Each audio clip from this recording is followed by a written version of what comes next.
మహాలక్ష్మి పెళ్లి చేసుకుంది తన చెల్లెలి కొడుకునని హారిక ద్వారా తెలుసుకుని షాక్ అయిన ప్రతాప్. ఇదంతా ఎలా జరిగింది మనం వీడియో ద్వారా చూసేద్దాం. సో ఎక్కడ కూడా వీడియోని స్కిప్ చేయకండి, చివరి వరకు చూడండి, పూర్తిగా మీకు అర్థమవుతుంది. ఇక మొత్తం మీద ఇంటికి వచ్చినటువంటి మహాలక్ష్మిని చూసి అందరూ కూడా బాధపడతారు. ఎందుకంటే మహాలక్ష్మి డిస్ట్రిక్ట్ ఫస్ట్ వచ్చింది. అలాంటి పిల్ల సర్టిఫికెట్స్ని అలా కాల్ చేయడానికి ప్రతాప్కి మనసెలా వచ్చిందా అని చెప్పి అందరూ బాధపడతారు. నారాయణకైతే ఇవేం పట్టవు కదా, కానీ కోడల దృష్టిలో ఎక్కడా చెడవ్వకూడదని మాత్రం జాగ్రత్తగా ఆలోచించి తనకి కనిపించకుండా సిగరెట్లు కాల్చుతూ అలాగే బీడీలు కాల్చుతూ ఉంటాడు. ఇక ఇలా ఉన్నటువంటి టైంలోనే మహాలక్ష్మి అయితే చాలా బాధపడుతూ ఉంటుంది. ఎప్పుడైతే మహాలక్ష్మి ఇంటికి వస్తుందో వెంటనే నారాయణ, నేను అక్కడ అందరినీ అడిగానని చెప్పావా, బావగారిని అడిగానని చెప్పావా అంటే అంటూ లోపలికి వెళ్తుంది. ఇక అలా మహాలక్ష్మి కూర్చొని బాధపడుతూ ఉంటే, జేమ్మా నువ్వు బాధపడకు, ఏదో ఒకటి చేసి మనం సర్టిఫికెట్లు తెచ్చుకుందాం అని చెప్పేసేసి అంటే, నేను ఆ ఆశతోనే తిరిగి వచ్చేసాను అని అంటుంది మహాలక్ష్మి. ఇక గదిలోకి వెళ్ళి బాధపడుతూ ఉంటే ఈలోపు చక్రి వెళ్ళి, ఏం చేస్తున్నావు, ఏడుస్తున్నారా అని అంటే, ఏడవక నవ్వే పరిస్థితా అంటుంది. అయితే నేను వెళ్తాను అనగానే, ఏ నేను రాక్షసిలా కనిపిస్తున్నానా అంటుంది. అబ్బే అలా అని కాదు, మీరు బాధపడ్డాక నేను వస్తాను అని అంటాడు. ఇక మహాలక్ష్మి, నీకు నేను అంత వెటకారం అయిపోయాను కాదు అంటే, అలా కాదండి, నాకు తెలిసిన వాళ్ళకి ఇల్లు కాలిపోతే వాళ్ళు కంప్లైంట్ ఇస్తే ఆ కాపీతోటి మళ్ళీ వాళ్ళకి డూప్లికేట్ సర్టిఫికేట్స్ వచ్చాయి. కాకపోతే దానికి ఒక 2 నెలలు టైం పట్టింది అనుకోండి అని అనేసరికి ఇక మహాలక్ష్మి అయితే, సరే నేను కూడా అలా అనుకునే ప్లాన్ చేసుకున్నానులేండి అంటుంది. సరే అయితే అని చెప్పేసి ఇక అందరూ వెళ్ళిపోతారు. ఈలోపు మాధవ మరదలు వచ్చి మహాలక్ష్మితో మాట్లాడుతుంది. అలా మాట్లాడుతూ ఉండగా ఇక చక్రి గురించి మాట్లాడే ప్రతిసారి మీ ఆయన అని మాట్లాడడంతో చక్రి చాలా హ్యాపీగా ఫీల్ అవుతాడు. మహాలక్ష్మికి వాళ్ళిద్దరి డిస్కషన్లో నైట్ డ్రెస్సులు లేవు అని చెప్పి తెలుసుకుని చక్రి తనే కొని తీసుకొస్తాను అని చెప్పేసేసి అనుకుంటాడు. ఇక మహాలక్ష్మి అయితే రాత్రి భోజనాలు అయిన తర్వాత చక్రిని ఎక్కడో ఒక చోట నాకు జాబ్ చూడు అని చెప్పి చెప్తుంది. సరే చూస్తాను అని చెప్పని అంటూ, ఈ ఉద్యోగం మాత్రం వదలదేంటి అని చెప్పి తిట్టుకుంటాడు. మళ్ళీ వెంటనే, నేనేంటి మహాలక్ష్మి గురించి ఇలా ఆలోచిస్తున్నాను అని చెప్పని అనుకుంటాడు. అలా మొత్తం మీద అయితే ఇక అనుకున్నట్టుగానే చక్రి అయితే మహాలక్ష్మిని కాస్త సంతోషపెడతాడు. ఇక ఉదయాన్నే లేచి అందరినీ కూడా లేపుతుంది మహాలక్ష్మి. ప్రతిరోజు అందరూ 7 లెగవాలి అని చెప్పి అంటూ ఉంటే, ఇంక నుంచి లేస్తారమ్మా అంటాడు మాధవ. దుప్పట్లు మడత పెడుతుంటే, మీరందరూ ఇప్పటి వరకు అని అనబోయి, అదే దుప్పట్లు మడత పెట్టడం కూడా నేర్చుకోలేదా అని అంటే, అమ్మయ్య మింగేసింది అనుకుంటాడు మాధవ అయితే. ఇక తరువాత ఎవరి దుప్పట్లు వాళ్ళు మడత పెట్టి వెళ్ళండి అని చెప్పని అంటుంది. అమ్మ బ్రతికాను అంటూ కన్నా వెళ్ళిపోతాడు. ఇక కేశవ్ అయితే ముందే జారుకుంటాడు. ఇక అన్ని దుప్పట్లు మడిచి పక్కన పెట్టిన తర్వాత పెద్ద తీసుకొచ్చిన టీ తాగుతుంది మహాలక్ష్మి. కప్పిస్తావమ్మా అంటే, వద్దు పెద్ది, ఇది నేను తీసుకొస్తాను అనగానే, ఆ ప్లేటు గరిట అంటాడు. ఇవిస్తాలే అని ఇచ్చేస్తుంది. ఇక మాధవ లోపలికి వెళ్తాడు. మీ అందరికీ నేను ఇవాళ టీ పెట్టిస్తాను అంటే, కేశవ్ అయితే నాకు ఫోన్ వచ్చింది నేను వెళ్ళాలి అని చెప్పని అంటాడు. నోరు మూసుకొని నుంచో, వేషాలా అని ఆపుతుంది. చాలా పెద్ద బిల్డప్ ఇస్తుంది. నేను టీ పెడితే ఎవ్వరూ వద్దనరు తెలుసా అని చెప్పి అన్న తర్వాత ఇక వంటగదిలోకి మాధవన్ తీసుకొని వెళ్ళి, పెద్ది అక్కడ పెద్ద బిల్డప్ ఇచ్చాను కానీ నాకు టీ పెట్టడం రాదు కదా అని అంటుంది. ఆ విషయం నాకు తెలుసు కదా అంటాడు మాధవ. సరే పెద్ది, ఇప్పుడు నువ్వు చెప్పు, నేను చేసేస్తాను అని మొత్తానికి మాధవ డైరెక్షన్ తోటి కంప్లీట్ చేసేస్తుంది. అంతా కంప్లీట్ అయిన తర్వాత తీసుకెళ్ళి టీ అందరికీ ఇస్తుంది. అందరూ చాలా బాగుందంటూ తాగుతారు. కేశవ భయపడుతుంటే, వాళ్ళు తాగారు కదరా, నువ్వు తాగడానికి ఏంటి, తాగు అని చెప్పని అంటుంది. సరే అయితే అని చెప్పి తీసుకుని టీ తాగి చాలా బాగుంది అని అంటాడు. మరి తాగకుండానే ఒక అభిప్రాయానికి వచ్చేస్తే ఎట్లా అని అంటూ మహాలక్ష్మి అయితే హ్యాపీగా ఫీల్ అవుతుంది. ఈలోపు ఇక్కడ మా మహాలక్ష్మికి ఉద్యోగం చూడటం కోసం చక్రి నానా తిప్పులు పడుతూ ఉంటాడు. తన ఫ్రెండ్‌ని మొత్తానికి భయపెట్టి, బతిమాలి, బామాలి, ఇక నీ సీక్రెట్లు బయట పెడతానని చెప్పి బ్లాక్‌మెయిల్ చేసి, మొత్తానికి ఒక ఇంటర్వ్యూ అరేంజ్ చేస్తాడు. ఇక ఆ ఇంటర్వ్యూ చక్రి అరేంజ్ చేశాడు అని చెప్పి తెలిస్తే, ఒప్పుకుంటుందో లేదో అనే ఒక భయం, ఒకవేళ ఇంటర్వ్యూ ఫెయిల్ అయితే తిడుతుందనే ఒక భయంతో మాధవ్‌ని ఇరికిస్తాడు. ఇక వాళ్ళిద్దరూ మాట్లాడుకుంటూ ఉండగా మహాలక్ష్మి వచ్చి, ఏంటి సీక్రెట్స్ ఏవో ప్లాన్ చేస్తున్నారు అంటే, అదే వీడి ఫ్రెండ్ కంపెనీలో నీకు ఇంటర్వ్యూ అరేంజ్ చేశాడు. అది నేనే చేశానని చెప్పి చెప్పమంటున్నాడు. అనగానే, ఏ ఎందుకు? ఒకవేళ ఉద్యోగం రాకపోతే నువ్వు దొరికిపోతావనా? అని అంటే, వాడి ప్లాన్ అదే అనుకుంటా అని అంటాడు మాధవ అయితే. వేస్తాడు వేస్తాడు, ప్లాన్లు ఎందుకు వేయడు అని చెప్పేసి అంటూ ఇక వెంటనే మాధవ అయితే, ఒక్కసారి వెళ్ళి అటెండ్ అయ్యి రామ్మా, నీకు జస్ట్ ఎక్స్పీరియన్స్ లాగా ఉంటుంది కదా అంటే, సరే పెద్ది నువ్వు చెప్పావు కాబట్టి వెళ్తాను అని తర్వాత రోజున చక్రి వాళ్ళ ఫ్రెండ్ అరేంజ్ చేసినటువంటి ఇంటర్వ్యూకి అటెండ్ అవుతుంది మహాలక్ష్మి. సర్టిఫికేట్స్ అని అడిగేసరికి, అవి లేవు చెప్పాను కదా అని అంటే, జయ మర్చిపోయాను. ఓకే, ఇప్పుడు ఒకవేళ మీకు ఒక బిల్డింగ్ కన్స్ట్రక్షన్ అప్పచెప్తే ఫస్ట్ మీరు ఏం చేస్తారు అని చెప్పని అంటాడు. ఇక అలా తను అడుగుతూ ఉండగానే అతని ఫాదర్ లోపలికి రాబోతూ ఆ ఇంటర్వ్యూ తన కొడుకు ఎలా చేస్తున్నాడో చూద్దామని గుమ్మం దగ్గర ఆగిపోతాడు. ఇక అలా ఆగిపోయిన తర్వాత తను అడిగే క్వశ్చన్స్కి మహాలక్ష్మి చెప్తున్న ఆన్సర్స్ విని ఒక్కసారిగా షాక్ అవుతాడు. ఎందుకంటే అక్కడ తన కొడుకు ప్రతిభ కంటే కూడా మహాలక్ష్మి ప్రతిభను చాలా చక్కగా గుర్తిస్తాడు. Well done madam, well done అంటూ లోపలికి వెళ్తాడు. వెళ్ళేసరికి సార్ అని చెప్పని అంటే, చాలా బాగా సమాధానాలు చెప్పావు. ఒక కన్స్ట్రక్టర్కి ఎలాంటి, ఒక కాంట్రాక్టర్కి లేదా ఒక బిల్డర్కి ఎలాంటి లక్షణాలు ఉండాలో అవన్నీ ఉన్నాయి. ఎలాంటి విజన్ ఉండాలో అదంతా నీ దగ్గర ఉంది అంటే, కానీ నా దగ్గర సర్టిఫికెట్స్ లేవు సార్ అంటే, స్కిల్కి సర్టిఫికెట్స్తో పని లేదమ్మా, అయినా నేను ఎక్కడో చూసినట్టుంది నాకు అంటూ ఉంటే, I'm the district first ranker sir అని అంటే, oh my God, district first ranker without certificates అని అంటే, కొన్ని కారణాల వల్ల అవి నా చేతికి రాలేదు, but I have applied for the duplicates అంటుంది. ఓకే దెన్, నాకు సర్టిఫికెట్స్తో పని లేదు, I will go on with the skill, అది నీకుంది, సో నాకు ఎటువంటి ప్రాబ్లం లేదు, నీకు జాబ్ ఇస్తాను అని చెప్పని అంటూ ఉండేసరికి ఫేక్ ఇంటర్వ్యూ కాస్త రియల్ ఇంటర్వ్యూ అయిపోయింది, ఫేక్ జాబ్ కాస్త రియల్ జాబ్ అయిపోయింది అని చెప్పని అనుకుంటూ ఉంటాడు చక్రి ఫ్రెండ్. ఇక చక్రికి ఫోన్ చేసి, ఒరేయ్ మొత్తానికి నక్కతోక తొక్కావురా అంటే, ఏంట్రా ఇంటర్వ్యూ పాస్ అయిందా అని అంటే, పాస్ అవడం ఏంటి, మా డాడ్ ఇంటర్వ్యూకి ఇంప్రెస్ అయిపోయి తనకి జాబ్ కూడా ఇచ్చేశారు, మంత్లీ 1 lakh శాలరీ అని అంటే, వాట్, ఏం మాట్లాడుతున్నావురా, 1 lakh శాలరీయా అని అంటే, అవును ఎందుకు ఆశ్చర్యపోతున్నావు, తనేమన్నా మామూలు అమ్మాయి అనుకుంటున్నావా ఏంటి అని అంటే, అబే అదేం కాదురా, నేను మళ్ళీ చేస్తా అని అనయ్య అనయ్య అంటూ పిలుస్తాడు.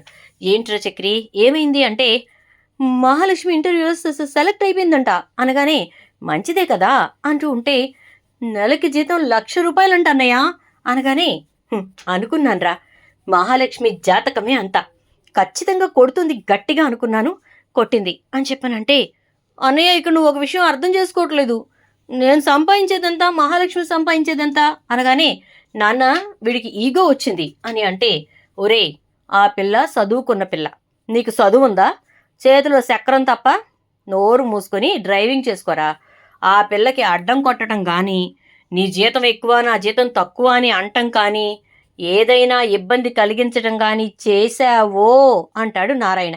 నేనేం చేయలే ఊరుకోవయ్యా అని చెప్పేసి అంటూ, సరే నువ్వు చెప్పావు కదా నేను సైలెంట్గా ఉంటాను అని అంటూ ఇక మహాలక్ష్మిని తీసుకురావటానికి వెళ్ళబోతూ ఉంటే ఆటోలో మహాలక్ష్మి రానే వస్తుంది. పరిగెత్తుకుంటూ వచ్చి చక్రిని హగ్ చేసుకుంటుందేమో అనుకుంటాడు చక్రి అయితే, కానీ పరిగెత్తుకుంటూ వచ్చి మాధవని గట్టిగా పట్టుకుంటుంది. మాధవ ఏంటమ్మా అని అనేసరికి, నాకు ఒక అన్నయ్య ఉన్నాడు, ఆ అన్నయ్య ఉండి లేనట్టే అనే విషయం నాకు 2 రోజుల క్రితమే తెలిసింది, కానీ దేవుడు నాకొక అన్నయ్యనిచ్చాడు, ఆ అన్నయ్య వరుసకి బావే అయినా నాకు ఇదిగో ఇలా అన్నయ్య రూపంలో, నాన్న రూపంలో, అన్నిట్లో నువ్వే కనపడుతున్నావు పెద్ది అనేసరికి ఒక్కసారిగా మాధవ కళ్ళల్లో నీళ్లు తిరుగుతాయి. ఏంటి మహాలక్ష్మి, నన్ను మీ నాన్నతో మీ అన్నతో పోల్చేస్తున్నావు అంటే, చిచ్చి, వాళ్లతో పోల్చట్లేదు. నువ్వే నాకు నాన్న, అన్న, అన్నీ అని చెప్తున్నాను పెద్ది అంటూ, ₹1,00,000 జీతం పెద్దీ అంటుంది. అవునా, ₹1,00,000? అప్పుడే వింటున్నట్టుగా మాధవ ఎక్స్ప్రెషన్స్కి ఒక్కసారిగా మహాలక్ష్మి కళ్ళు చమక్కున మెరుస్తాయి. నేను సాధించాను అనేటటువంటి గర్వం ఆ కళ్ళల్లో కనపడుతుంది. చక్రి అయితే, ఏమండి మహాలక్ష్మి గారు, ఉద్యోగం చూసింది నేనే కదా అనగానే, చూసింది నేనే అని చెప్పటానికి కూడా ఆలోచించి పెద్ద పేరు చెప్దాం అనుకున్నావు అని అంటే, ఇప్పుడు తెలిసింది కదండి అని అంటే, సరే, థ్యాంక్ యూ వెరీ మచ్ అని అంటుంది. ఇక తర్వాత రోజు నుంచి ఇంట్లో పని చేసుకొని అందరినీ చక్కబెట్టేసి మహాలక్ష్మి గబ్బగబా ఆఫీస్కి పరిగెత్తడం మొదలు పెడుతుంది. ఇక మహాలక్ష్మి ఇలా వెళ్తూ ప్రతిరోజు జాబ్కి వెళ్ళి రావడం, ఇక హ్యాపీగా ఉండడం చూసి అందరూ కూడా సంతోషిస్తారు. ఇలా ఉన్న టైంలోనే ఒక రోజున హారిక కంట్లో పడుతుంది మహాలక్ష్మి. హారిక మహాలక్ష్మిని పలకరిస్తుంది. మహాలక్ష్మి పలకరించకుండా వెళ్ళిపోతుంటే, మహాలక్ష్మి, నీకు నేను వాయిస్ మెసేజ్ పెట్టాను, విన్నావు కదా, నా తప్పైతే ఏమీ లేదమ్మా, దయచేసి అర్థం చేసుకో అని అంటే, ఈసారి ఏం ట్రాప్తో వచ్చావు చెప్పు, ఈసారి చంపేయమన్నారా? ఎందుకంటే నా దగ్గర నా ప్రాణాలు తప్ప ఇంకేమీ లేవు కదా అని చెప్పని అనేసరికి, మహా, అలా మాట్లాడకమ్మా, నువ్వు నీ వదిన్ని అపార్థం చేసుకోకు, అసలు అలా జరుగుతుందని నేను ఊహించలేదమ్మా అని అనేసరికి, అవును, నేను కూడా ఊహించలేదు వదినా, నువ్వు ఇలాంటి పని చేస్తావని అనేసరికి, మహా, దయచేసి నన్ను అపార్థం చేసుకోకు తల్లి అని అంటూ ఉంటే, సరే ఏంటో చెప్పు అని అనగానే, నేను 2 రోజుల నుంచి ఇక్కడ పనుండి వచ్చి వెళ్తున్నాను, అంటే బ్లౌజెస్ స్టిచ్చింగ్కి ఇచ్చాను, సో నువ్వు ఈ టైంకే ఇటు వెళ్ళడం చూశాను, మళ్ళీ ఈరోజు కావాలనే ఈ టైంకి వచ్చాను, నువ్వు ఇటే వెళ్తున్నావు, ఎక్కడికి వెళ్తున్నావు అని అంటే, అక్కడికి కూడా వచ్చి నాకు ఆ మాత్రం జీవితం కూడా లేకుండా చేయాలనుకుంటున్నావా అంటుంది. మా దయచేసి నన్ను అపార్థం చేసుకోకు తల్లి, ప్లీజ్, మీ వదిన ఎప్పటికీ మీ వదినే, ఆ రోజు నేను కూడా ట్రాప్లో పడిపోయానని నీకు అర్థం అవ్వలేదా అంటే, సరే జాబ్కి వెళ్తున్నాను అంటుంది. పోనీలే మహా, సర్టిఫికెట్స్ లేకుండా జాబ్ వచ్చింది కదా అంటే, వచ్చింది, రావద్దా అంటుంది. మహా, ప్లీజ్, నీ కాళ్ళు పట్టుకోనా అంటూ హారిక కాళ్ళ మీద పడబోతుంటే, వదిన ప్లీజ్ నన్ను బాధ పెట్టుకు అని అంటుంది. ఎంతో మృదువుగా మనసుకు హత్తుకునేలా వదినా అంటూ పిలిచే నువ్వు నన్ను అలా మాట్లాడుతుంటే నాకు బాధ కలుగుతోంది అని అంటుంది. ఇక హారిక, నువ్వే నా కూతురు అనుకున్నాను కదా, నాకు పిల్లలు లేరనే లోటు కూడా తెలియకుండా నేను నిన్నే నా కూతురుగా అనుకున్నాను కదా అని అంటూ ఉంటే, సరే వదినా చెప్పు అంటే, మీ ఇంటికి వద్దామని, నువ్వు ఎలాంటి చోటు ఉంటున్నావో వాళ్ళందరూ అంటుంది నిజమో కాదో నాకు తెలియదు కదా అంటే, నిజమే, అలాంటి ఇంట్లోనే ఉంటున్నాను, అలాంటి చోటే ఉంటున్నాను అంటుంది. మహా, దయచేసి వినరా అని అంటే, సరేరా మా ఇంటికి తీసుకెళ్తాను అని ఆఫీస్కి ఫోన్ చేసి, నేను ఒక ½ అన్ అవర్ లేట్గా వస్తాను అని చెప్పి అక్కడ నుంచి ఆటోలో హారికని ఇంటికి తీసుకెళ్తుంది. ఇంటికి వెళ్ళిన తర్వాత ఇక హారిక ఆ ఇంటిని చూసి, మహా, ఇలాంటి ఇంట్లో ఉంటున్నావా అంటే, భగవంతుడు నాకు రాసింది ఇదే వదినా, అందుకే ఇలాంటి ఇంట్లోనే ఉంటున్నాను అని అంటుంది. దాంతో ఇక హారిక లోపలికి వెళ్తుంది. ఇల్లంతా చూస్తుంది. అందరూ ఈ హాల్లో పడుకుంటారు. మా పెద్ది అదిగో అక్కడ ఆ చెక్క సోఫా ఉందా, అందులో పడుకుంటాడు. మా మామయ్య గారు వర్షం ఏమీ రాకపోతే బయట పడుకుంటారు, వర్షం వచ్చిందనుకో అరుగు మీదకి షిఫ్ట్ అవుతారు అని అంటుంది. అదేంటి, ఆయన ఇంట్లో పడుకోరా అంటే, లేదు, మా అత్తయ్య గారు చనిపోయినప్పటి నుంచి ఆయన అలాగే బయటే పడుకుంటున్నారట అని అనేసరికి, అవునా అని అంటూ, మరి నువ్వు అంటే, నాకు మహారాణి భోగం, సెపరేట్ రూమ్, అదిగో అక్కడే ఆ గదిలోనే బాత్రూమ్ అన్నీ కూడా ఉంటాయి, ఇంకా ఇంట్లో వాళ్ళందరికీ సౌకర్యం ఉండదు, కేవలం ఈ మహాలక్ష్మికి మాత్రమే అంటూ ఉంటే, ఎలాంటి జీవితంలోకి వచ్చావు మహా, అయినా కూడా ఇక్కడ సంతోషాన్ని వెతుక్కుంటున్నావు అంటే, అక్కడ బందికానాలో ఉండటం కంటే ఇక్కడ ఈ చిన్న ఇంట్లో స్వేచ్ఛగా బ్రతకడం నాకు హ్యాపీగా అనిపిస్తుంది వదినా అంటుంది. సరే నీ రూమ్ చూపించవా అని అంటే, మహాలక్ష్మి రూమ్లోకి వెళ్ళేసరికి అక్కడ ఒక ఫోటో కనపడుతుంది హారికకు. ఈ ఫోటో అని అంటే, ఇదే అదే పెద్ది వాళ్ళ అమ్మగారి ఫోటో అంటుంది. అంటే మీ అత్తగారు అనగానే, ఓ మా అత్తగారు, అవును మా అత్తగారి ఫోటో అంటుంది.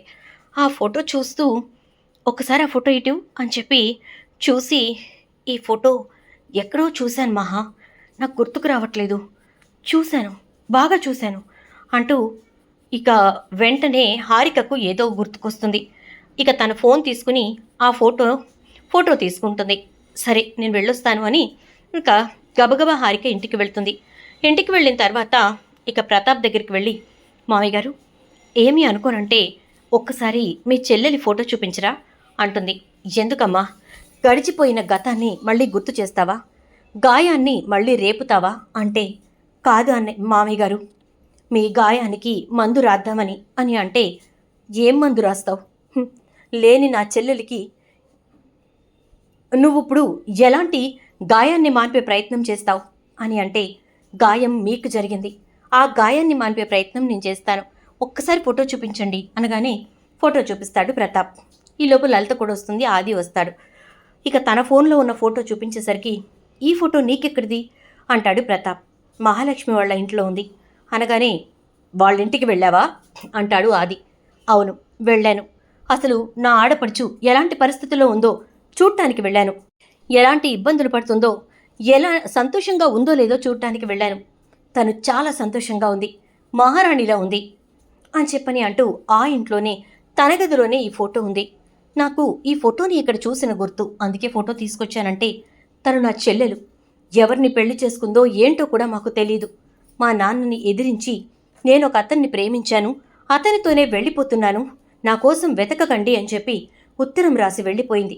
ఆ రోజు వెళ్ళిపోయిన నా చెల్లెలు దొరుకుతుందేమోనని ఎంతో కాలం ఎదురు చూశాను, తిరిగి వస్తుందని, దొరుకుతుందని ఎన్నో చోట్ల వెతికాను, కానీ చివరికి నా చెల్లెలు ఎక్కడుందో తెలిసేసరికి తను చనిపోయిందని తెలిసింది అని అంటాడు ఇక ప్రతాప్. అయితే నువ్విప్పుడు నిజం చెప్తున్నావా హారిక అంటే, అవును మావయ్య గారు, ఈ ఫోటోనే నేను అక్కడ చూసిన ఫోటో, ఈవిడే మీ చెల్లెలు అంటే, మన మహాలక్ష్మి పెళ్లి చేసుకుంది ఎవరినో కాదు, మీ చెల్లెలు కొడుకుని అనేసరికి, అవునా, మా చెల్లెలి కొడుకునా, ఇక వెంటనే ప్రతాప్, అక్కడికి వెళదాం పదమ్మా, అక్కడ ఉన్నది నా చెల్లెలు కొడుకులు కదా అని అంటూ ఉంటే, ఇక అప్పుడు లలిత, చాలా బాగుందండి, నా కూతురు ప్రేమించి పెళ్లి చేసుకుంటే అనగానే నా చెల్లెలు అలాంటి పని చేసి ఇబ్బందులు పడిందని తెలిసే నేను ఆ ప్రేమకు వ్యతిరేకంగా ఉన్నాను, నా చెల్లెలు ఎక్కడుందో తెలియక వెతికి ఆ బాధ నాకు తెలుసు, పద లలిత అంటూ ప్రతాప్ అయితే ఇక హారికను తీసుకొని, లలితను తీసుకుని, ఆదిని తీసుకొని అక్కడికి వెళ్తాడు. వెళ్ళేసరికి ఇక మహాలక్ష్మి మధ్యలో కూర్చొని అన్నం కలిపి ఒక్కొక్కళ్ళకి ముద్దలు పెడుతూ ఉంటుంది చేతుల్లో. వాళ్ళవి తింటూ, అమృతం లాంటి చేతులమ్మనివి, అందుకే ఎంత కమ్మగా ఉందో అని చెప్పని అంటూ కన్నా అంటుంటే, ములగ చెట్టు ఎక్కించకరా అని అంటుంది. లేదు దినా, నిజంగా అంటూ ఉంటే, నారాయణ, నిజమేనమ్మా, నీ చేత్తో అన్నం కలిపి పెట్టావు, మా అమ్మ గుర్తుకొచ్చింది అంటాడు. ఇక అప్పుడు చక్రి ఇంకా అదే మన మాధవ అయితే, నిజమే మహాలక్ష్మి అంటూ ఉంటారు. కేశవ్ మాత్రం, వదినమ్మా, వాళ్ళు అందరూ నిన్ను మొలగ చెట్టు ఎక్కిస్తున్నారో లేదో నాకు తెలియదు, కానీ నేనైతే ఎక్కిచ్చేస్తున్నా, చాలా చాలా సూపర్గా ఉంది అనగానే, ఏదో నేను వండినట్టుగా చెప్తారేంటి, వండింది పెద్దీనే అని చెప్పని అంటుంది. ఎవరు వండితేనేమి, కలిపిన వాళ్ళ చేతుల్లో కదా మహత్యం ఉండేది అని చెప్పి కన్నా అంటాడు. ఇదంతా చూస్తూ ప్రతాప్ చాలా సంతోషపడతాడు. తన కూతురు ఇంత సంతోషంగా ఉండడాన్ని చూసి ఆశ్చర్యపోతాడు. ఇక ముందుకు 2 అడుగులు వేసి, బావా అంటూ పిలుస్తాడు. ఎవరు నన్ను బావా అంటున్నారు, కొంపదీసి నా చెల్లెలు మొగుడుగానొచ్చాడా ఏంటి అంటూ లేచి బయటకు వెళ్ళి, మీరెవరు అని అడుగుతాడు. ఎందుకంటే నారాయణకు కనీసం ప్రతాప్ కూడా తెలీదు. తన చెల్లెలు నారాయణ్ని ప్రేమించటం, ఆ తర్వాత నారాయణతో వచ్చేయటమే జరిగింది. ఎందుకంటే అప్పుడు ప్రతాప్ వాళ్ళ నాన్న ఒక సంబంధం చూశాడు. ఆ సంబంధం చేసుకోవటం ఇష్టం లేక ఇక తను ఇంట్లో నుంచి వచ్చేసింది. ఆ వచ్చేటప్పుడు ఎవరినో ప్రేమించాను అని మాత్రమే చెప్పింది తప్ప తనెవరిని ప్రేమించలేదు. బయటకు వచ్చేసిన తర్వాత తను చనిపోవాలనుకున్నప్పుడు నారాయణ తనని కాపాడాడు. ఇక ఆ కృతజ్ఞతతో నారాయణని నమ్మి తనతోనే ఉండడం మొదలుపెట్టింది. ఆ తరువాత వాళ్ళిద్దరి మధ్య ప్రేమ పుట్టింది. అందరూ కూడా మూర్ఖుడు అంటున్న నారాయణ తనని చూస్తున్న తీరుని, తనను ప్రేమిస్తున్న తీరుని చూసి తను ఇక నారాయణ్ని పెళ్లి చేసుకుంది. 4 బిడ్డల్ని కంది. ఆ తర్వాత అనారోగ్యంతో తను చనిపోయింది. ఇదంతా కూడా ఎవరికీ తెలీదు. కేవలం నారాయణ మనస్సాక్షికి మాత్రమే తెలుసు. ఇక ప్రతాప్ని చూసి మీరు అంటూ ఉంటే, మీరు పెళ్లి చేసుకుంది నా చెల్లెల్నే అని అనేసరికి ఒక్కసారిగా సంతోషంతో లేచి, అవునా బావా, ఇంతకీ మీరు మహాలక్ష్మి వాళ్ళ నాన్న అనుకుంటా కదా అంటే, అవును, నేను మహాలక్ష్మికి తండ్రినే, కానీ ముందు మీకు బావమరిదిని అని చెప్పని అనేసరికి ఇద్దరూ ఒక్కసారిగా హత్తుకుంటారు. ఆ తర్వాత హ్యాపీగా ఇక మహాలక్ష్మిని తమ కోడలిగా చక్రిని తమ అల్లుడిగా అంగీకరిస్తానని ప్రతాప్ అంటాడు. కానీ మహాలక్ష్మి అందుకు ఒప్పుకోదు. నువ్వు నాకు చేసిన ద్రోహాన్ని, అన్యాయాన్ని నేనెప్పటికీ మర్చిపోను డాడీ అని చెప్పని అంటుంది. చూద్దాం మరి ఏం జరుగుతుందో. వీడియో నచ్చితే లైక్ చేసి వీడియోని షేర్ చేయండి, ఛానల్ సబ్స్క్రైబ్ చేయండి, పక్కనే బెల్ ఐకాన్లో ఆల్ ట్యాప్ చేయండి.